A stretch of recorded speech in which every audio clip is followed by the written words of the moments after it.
구독자들에게 북한을 오픈하다. 미사일 북한이 쏜 거를 예. 계산을 하니까 8천억. 인간이 맞나? 전쟁이 일어날까요?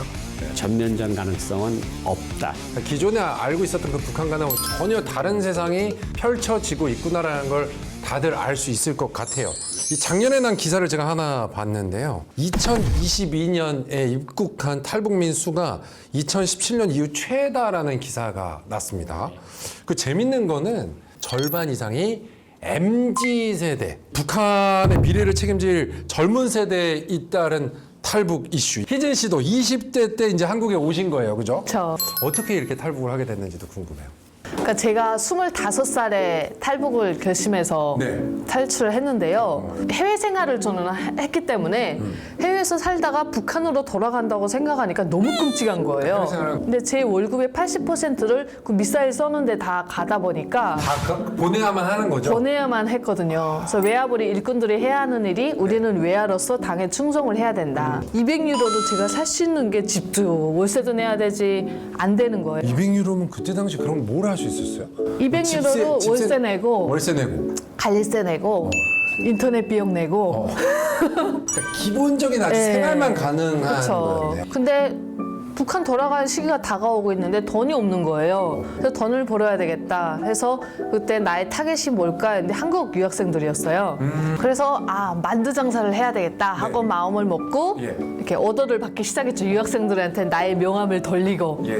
만두 200개 빚으니까 제 월급이 나왔어요. 우와. 만두 하나에 1유로인데 그래서 와 우선 열심히 배달 다니다가 너무 정신이 없어서 오빠 나 지금 만두 가지고 가고 있어요 하고 한국 오빠한테 문자 보냈는데 문자가 보이원한테 잘못 날라가 그때 도망가야 되겠다 하고 생각을 하고 가방 하나 메고 나와서 지구를 반바퀴 돌았죠. 이것만 들어도 너무나 신기한 얘기이기도 합니다. 그러면 저희 특보님도 1991년에 월남을 하신 거예요. 제가 태어날 때 그러니까 그 91년생이시니까 그때 탈북 소식은 정말 세계가 떠들썩할 정도로 스포트라이트를 받았다고 얘기를 들었습니다. 조국통일을 위해서 한다. 조국통을 위해서 한다. 북한 최고 엘리트 출신의 외교관 망명 사건 뭐 이렇게 얘기를 했었어요, 그죠? 북한 외교관 정식 여권을 가지고 나온 첫 번째 사람이 접니다. 맞습니다. 그래서 김정일이가 노발대발해서 우리 식구는 완전히 풍지박산을 내버렸고 네. 사실 근데 그때가 이제 북한의 이런 엘리트 출신들이 넘어온 경우가 거의 없었기 때문에 그래서 다들 좀 떠들썩하게 보셨고 되게 진짜 엘리트 이제 넘어오는 시대가 됐구나라는 걸 많이들 생각하셨던 것 같아요. 그때가 이제 약간 그 동구권 변화, 동수석 통일 이런 게 일어나면서 북한 외교부가 막 흔들릴 때거든요. 네네네. 그때 제가 이 나라는 미래가 없다. 가야 되겠다. 네. 그래서 도망을 쳐서 온 거죠. 네. 야, 이 제작진이 전해준 자료를 살펴보면요. 2022년 입국한 탈북민 중 25명이 평양 출신이었답니다. 그리고 또 전체 탈북민 비율의 12.8%를 차지했다고 하는데요. 평양 엘리트 출신이 그것도 북한의 미래를 책임질 2030 세대 한국에 오고 있다. 이거는 굉장히 큰 문제가 분명히 벌어지고 있다는 걸 또 체감할 수 있는 것 같기도 해요. 그냥 한류의 힘인 것 같아요. 한류의 힘이 네, 북한 여성들의 모든 마음을 한국 남성들이 잡았죠. 한국 드라마로. 예. 그리고 저 과거처럼 배고파서 그냥 탈북하는 시대는 지난 것 같고 우리가 배는 고파도 한국 드라마를 안 보고는 살 수 없다. 저 같은 경우는 권상우 오빠가 제 첫사랑이었거든요. 그랬습니까? 초등학교 때. 그래서 그러니까 이게 배고파서 넘어오는 시대가 분명히 지금도 있지만 꼭 그렇지만은 않다라는 걸 확실히 느낄 수 있는 것 같아요. 그러니까 그전에는 먹고 살기 힘들다. 네. 힘들다. 그래서 주로 북부 지역 사람들 네. 그리고 대체로 여성들 네. 많이 왔는데 이 코로나 이후에 일어난 사건에 평양 사람이 많이 오고 네. 젊은 사람들이 온다. 이건 뭐냐면 나도 괜찮은 데 가서 교육 좀 받고 싶은 거야. 영화를 보니까 뭐 외국도 다니고 뭐 좋은 대학도 가고 유학도 가고 막 그러거든요. 그럼요. 네. 북한에서 그게 가능해요? 거의 불가능하니까 나는 그래도 태어나서 사람답게 살고 싶다. 그러니까 어떤 경우도 있다 그러는가 하면 아들이 먼저 탈출을 해요. 그러면 엄마가 아들을 따라서 와요. 그 엄마 아들이 가면 아버지도 다 갔네? 그걸 따라오는.